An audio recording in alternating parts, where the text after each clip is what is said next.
They are Dr. Agnes Malate and Miss Clemen Montero coming over to Radio KNDI to update you as to what's happening on the subject of COVID-19 here in the state of Hawaii. And we'd like to give our salute to Hawaii Public Health Institute, to the Filipino Community Center, to Ethnic Education Hawaii, and to FILCOM Cares. Dr. Agnes Malate and Clemen Montero will be here at 6:15, and then next week, every Monday, 12:15 until 12:30. And right now, we'd like to feature one of our own. I say one of our own because she's here in Waikele, Hawaii. She is a frontliner herself. She is from Pidig, Ilocos Norte. Here to sing in our program, we have Sherilyn Esme Reyes. Saan gumasya, di pa basulit. Numarakrak ta ayat ken langin-langin. Tasikat na lawag, anang baybayan. Sana tulaang mo nuwag tuog ka.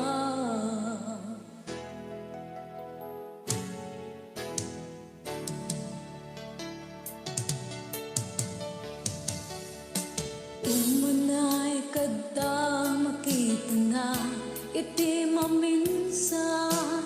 Umanay ken katawag ken pa kumusta. Uray nun na sakit pilit nga awate. No panunute asikat ay ayate. Hun panuwag na kurkuranga kanya. Tindet pelak ti kumura jak inpaka. Imbes ngayay wenak saan ka indadanes na. Kasta kadit na pudno nga agaya.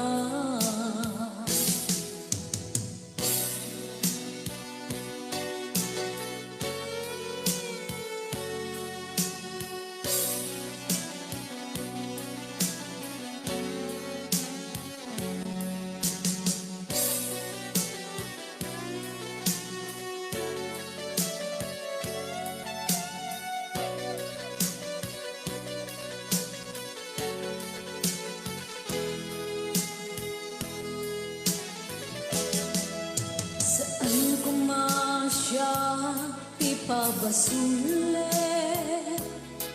Numarakrak ta ayat ken langin-langin. Tasikat na luwag, anang baybayan. Sana tulaan mo nuwag tuog ka. Umanay kada makita na iti maminsan. Umanay ken katawag ken pa kumusta. Uray nun na sakit pilit nga awate. No panunute asikat ay ayate. Hun panuwak na kurkurangan kanya.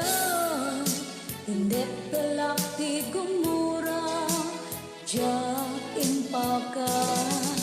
Imbes ngay ay wenak saan ta indaganes na. Kasta kadit na pudno nga agaya. Kasano nga ipatek ko iti kasken ka. Martirak ta pusong ayat mun jak mariknan. Jak mariknat pated ko, jak mariknat tabungong. Kasano jak gutden panagtuog ko. Hun panuwag na kurkurangan kanya. Hindi pelak ti gumura jak aking pagka. Imbes ngaya'y wanak saan ta, indaganes na, kasta ka di napudno nga agaya. Kasta ka di napudno nga agaya. Kasta ka di napudno nga agaya. And we'd like to say big mahalo to Sherilyn Esme Reyes, singing right here on KNDI's Filipino Radio Sunday edition. I'm Larry Ordonez. Thank you everyone for joining us. Let me just get the camera out there. Yes, thank you for joining us. We will be right back with Dr. Agnes Respicio Malate and Clemen Montero, FILCOM Cares radio program.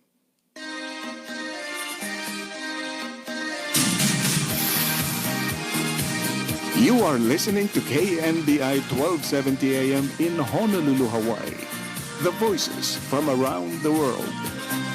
When I feel the time is right and you're staying by my And the time has come. Let's go to our Zoom room right now and introduce to all of you Dr. Agnes Respicio Malate and Miss Clemen Montero, FILCOM Cares radio program. Hello, Dr. Agnes. Hello, Clemen. Good evening, Larry. Kumusta kayo amin, Apo? Glad to have you Kumusta both. kayo? Yes. We're so happy to be back, Manon. Thank you, Sir Larry, for having us back. Agyaman kami, Hawaii State Department of Health, PhilCom Center, PhilCom Cares, Hawaii Public Health Institute, and Ethnic Education Hawaii for bringing us back. You know, we're so excited. Well, I'm very excited. I kept nagging Dr. Agnes, like, when are we going back? When are we going back? I know talaga. The excitement mo ket naka-contagious. Kaputan na kasi nga di kami nagsasarita ito'y radyon. Ipam amoy mi amin ti bagi may manin ni Shaq agtatrabaho ak sa University of Hawaii at Manoa. Kan co-chair ak ti PhilCom Cares. Ado kami nga tumutulong na ti PhilCom Cares. Doa kami lakin limit Clement to yang talaga in addition to the gitay na dagdakamat ni Clem at ni Dr. Clementina Seria Ulip in the Diocesan Congress of Filipino Catholic Clubs iso that timang tutulong kada kami nga ag-vaccinate kada gitijay simbaan sa ita PhilCom Cares kan kanayon the Knights of Rizal Hawaii chapter nga mga staff. And then, of course, you know, we have the Philippine Medical Association of Hawaii, and then we have the Philippine Consulate who also have been partners with us. And no, Jack na takamati nagnagan nyo when the organization nyo dispensarin na kami gagayem kagkakabsat. Ijay Maui ni Jenny Bisel kandagite dumadumang kakababayan ni Ijay. And then Ijay Molokain ni Alice Kabael Kaahanoy. And in Kauai, also the Tupeños. So these are just some of the people who've been helping with the organizations. And if we mention all their names, we'll run out of time, Clem. So ipadamag tayo, dete, Madam Damag, may panggapti COVID. I'm out of practice too, Clem, may Ilocano. What happened? It's okay. It's okay. Agpaiso, totoo yan kasi marami kaming suporta galing sa mga iba't ibang organisasyon, lalo na yung mga sinabi naming mga pangalan. And so nagpapasalamat kami sa kanila, lalo na yung aming team. You know, we have to name our team because they're our greatest support. And kapag may problema kami or pag meron kaming gustong tanungin, tatawagan namin palagi. Of course, Agnes Malate is the co-chair. Along with Amy Agbayani, co-chair, and Dr. May Rose de la Cruz. I am your communications and culture specialist. We have co-managers, Loreto Coloma and Rochelle Patagi. So, of course, can't forget Millie, a sunshine who just coordinates for us. And if you need any help on letting us know where to find you to get vaccinated, lalo na kung hindi kayo pwedeng pumunta sa mga vaccination sites, pwede niyo po kaming tawagan para makapunta kami sa bahay ninyo. Dr. Agnes? Well, nadamdamag yung siguro nga talaga grabe, deto'y seryoso, deto'y kaso ti COVID, deto'y napalabas nga duwa nga lawas. Ti kami nga ibagay ta nga aldaw, we go back to the basics in terms of what we're doing, idi napalabas nga tawon, and then kind of like reminders about that. And it's importante nga di tayo liplipatan, diti arami tayo di napalabas nga tawon to stay safe. And so dita ti kami nga kaita amok nga adu tayong agdandanag no anak mapasamak ket dito programa mi bareng may palawag mi dagitoy duma-duma nga mamamuan mi nga agapo madengdengeg mi ti Department of Health ti pay Kaiser dagitoy pay project that we're part of. We're funded by many different programs. We're so fortunate to be able to continue this work. We started about 10 months ago, and we thought it'd be done by now, but as you can see, we're still on the radio, and we're here to, in many ways, give some assurance. Tapnon dete information nga mamamuyo ket dete pag things that will help us to be safe and protect each other. So Clem, amok nga at the more specific nga numero nga figures nga ipadamag ta yung kadagiti agnigdeng kanagbubuya yan ti Facebook. When manen nowadays they tanga sarita positive has become a negative para kanya tayo amin, because it means that to have a positive outcome means that you have the COVID. So that particular word has changed so much for us. So whether you are symptomatic or asymptomatic, it's still really scary, because you could still spread this virus. So my source is from the healthhawaii.gov, and according to that one, statewide number tayo is 893 cases. Kung naalala po ninyo noong taon, 300 naka-lockdown na tayo. Ngayon, umabot na tayo ng 893 statewide, and we are still sort of in a different case, but it's also still bad. In Oahu alone, 596 po ang mga kaso natin. Sumunod dito ang Hawaii with 158, Hawaii Big Island po. And the cases in the past 14 days alone, 9,244.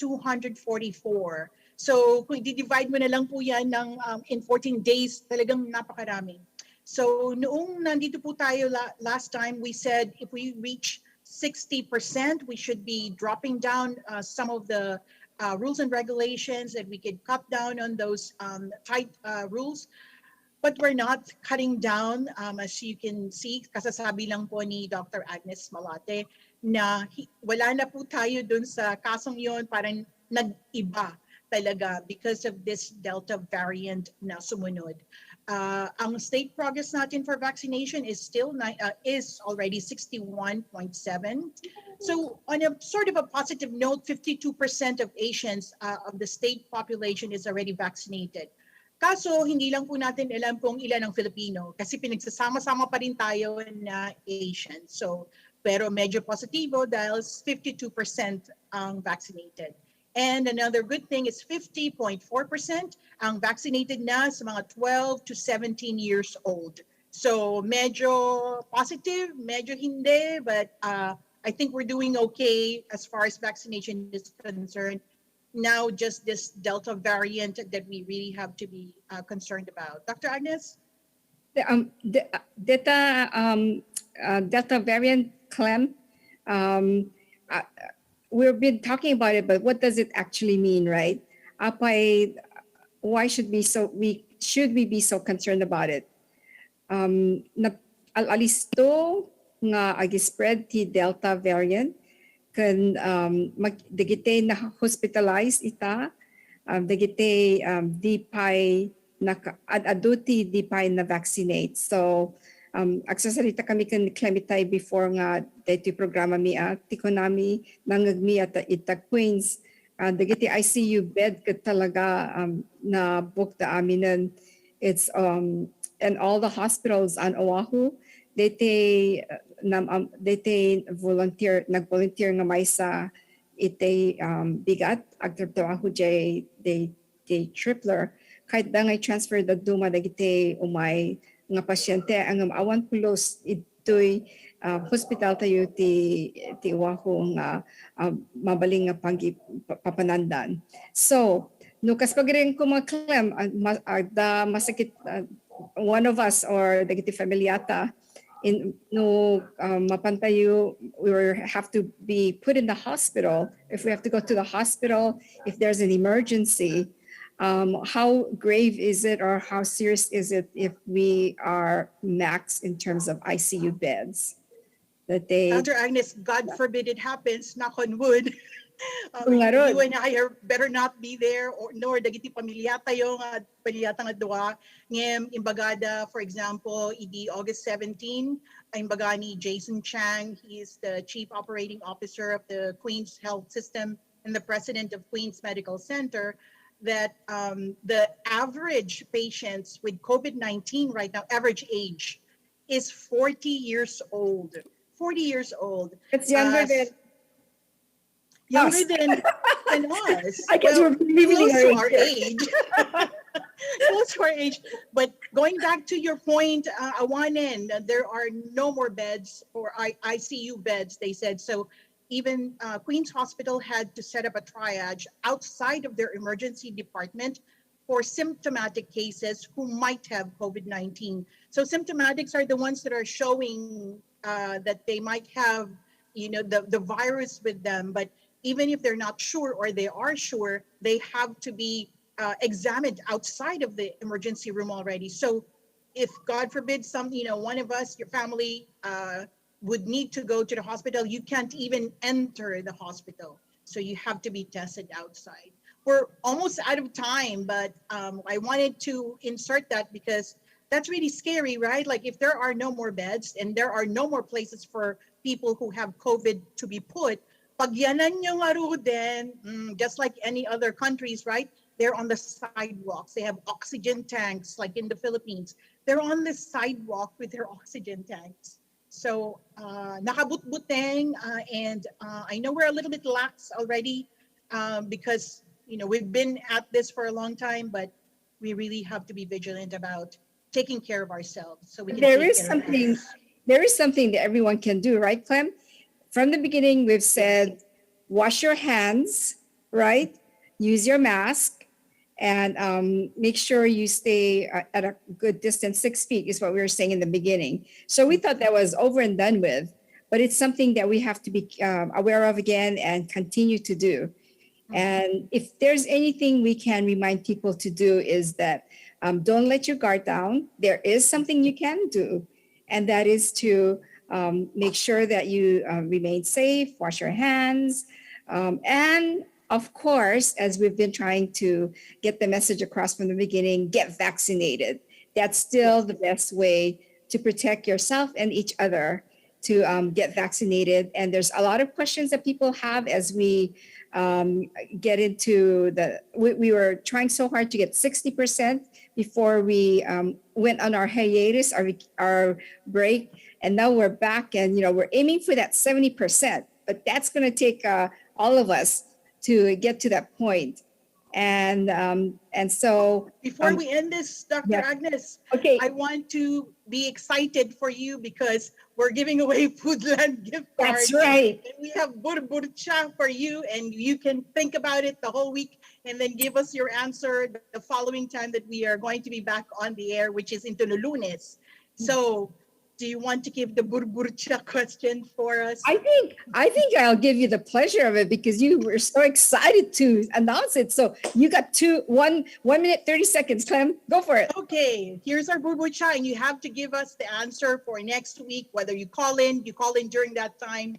What is B.1.617.2 or SARS-CoV-2, commonly known as Anyati B.1.617.2 or SARS-CoV-2, commonly known as Anyati nagan na daytoy. So stay tuned. Don't Google. Ask somebody else. How are we going to know if they Googled or not? That's true. That's true. But might as well ask your primary care physician. That's always a good thing. And while you're at your primary care physician's office, why don't you ask about anything COVID related? Like for example, no adatidwa nga bakuna yon. Ask about booster shots. Maybe they'll tell you if it's good for you or if it's not good for you. So yeah, I have to contain myself now. I am very Yes. excited. For the last 30 seconds that we have, Dr. Agnes and Clemen, if people have questions, no bilang laing tadda sa ludsod dagiti agbubuya ken nagdingdingeg anyang numero ti mabalinda nga tawagan ken adda kadi kakinawatan da nga makasarita da no tawagan da dayta nga numero. One adda na laing ti telepono mi ti FILCOM Cares ket 808-300-5548. Gusto data ka? Again, 808-300-5548. I think Manong Larry is dialing it now. I'm writing it down so I can repeat it after this program. Well, both of you, Yeah, Dr. that's good. Agnes Malate and Miss Clemen Montero of the University of Hawaii at Manoa.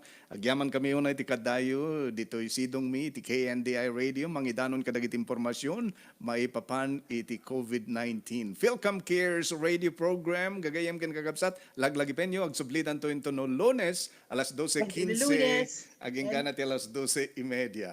Thank you, you too. Agyaman kami manen, Manong Larry. Aging ganan tino sa Maruno. All right. Kastapay. Take care. Bye-bye. Bye-bye.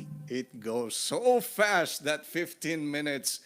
But tune in again next time as we will bring you, tune in again on Monday, 12:15. And we'll see you again then, Agnes and Clemen. Kastapay. All Bye-bye, right. Mark. Bye-bye. We'll say bye-bye to them right now, and we'll continue with our program. This is KNDI Radio in Honolulu, Hawaii. I'm Larry Ordonez. Thank you, everyone, for tuning in. We'll do a station ID, and we'll feature another talent in our program. At 31 minutes after the hour, we will be right back, everyone. More music! More music! You are listening to KNDI 1270 AM in Honolulu, Hawaii. The voices from around the world.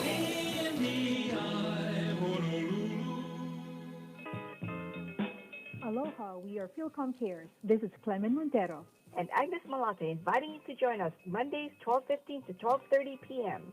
Here on KNDI 1270 AM radio. Learn facts about COVID-19. Remember, tune in every Monday. And we'd like to feature members of Inner Voices singing the song Paano. We'd like to say thank you to Sam Salva. Thank you to Tessie Blossom for bringing in our talent in our program. Inner Voices on Filipino Radio. I'm Larry Ordonez, 32 minutes after the hour.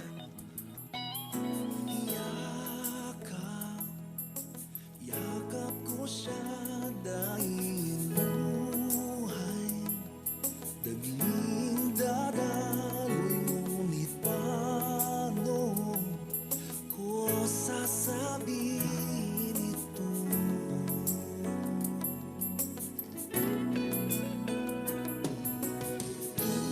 Puso'y tiyak na masusugatan kaya ba niyang maunawaan paano ko sasabihin ito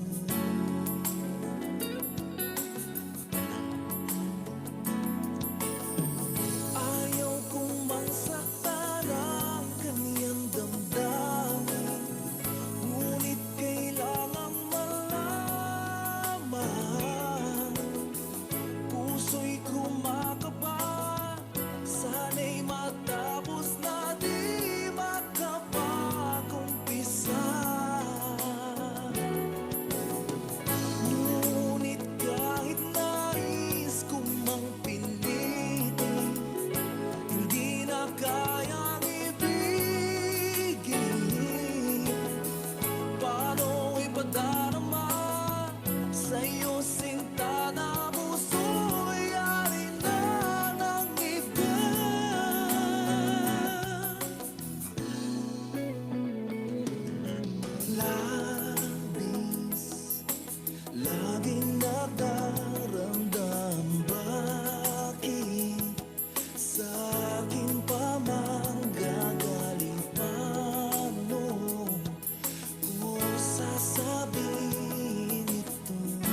Thank you for tuning in, Pano, by members of Inner Voices, right here on KNDI's Filipino Radio. I'm Larry Ordonez, giving us a time right now of 38 minutes after 6 o'clock. And you just heard a program, special feature of Filipino Radio here on KNDI. It's called FILCOM Cares Radio Program, hosted by Dr. Agnes Malate and Miss Clemen Montero. You want to know what's going on in our community, in our state here in Hawaii? Well, listen to them. They are coming back on Monday.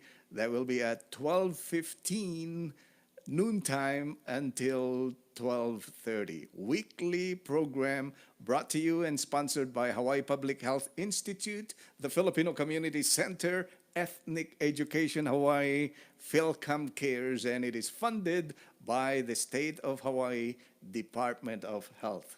I'm Larry Ordonez, and continuing on with our program, let's go ahead and bring more talents to entertain you.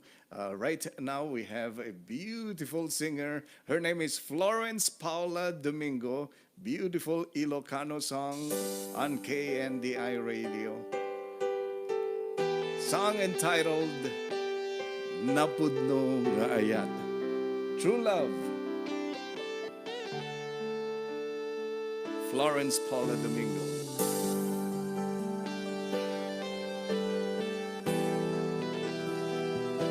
And we'd like to say hello to Quintino Pascual, to Franklin and Angela Borromeo, to Janice Rasiles.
Napudno Ngayat, Florence Domingo. Hello to Rolando Ordonez Tasani, to Dulce Rodriguez Lopez.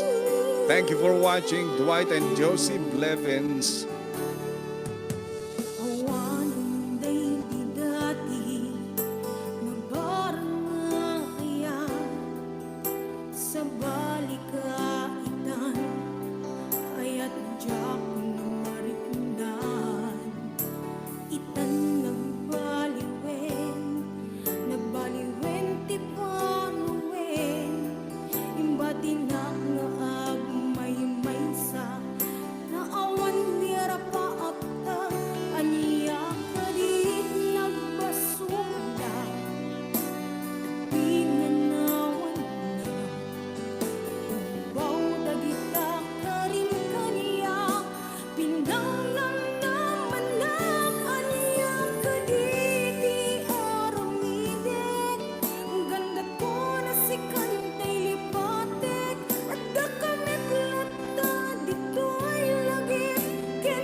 beautiful singing, Napudno Nga Ayat. That's by Florence Domingo. And you heard her right here on KNDI's Filipino radio, giving us a time right now of 43 minutes after 6 o'clock. And let me just get the camera out here and greet some of our dear friends who are watching us before we turn off our streaming.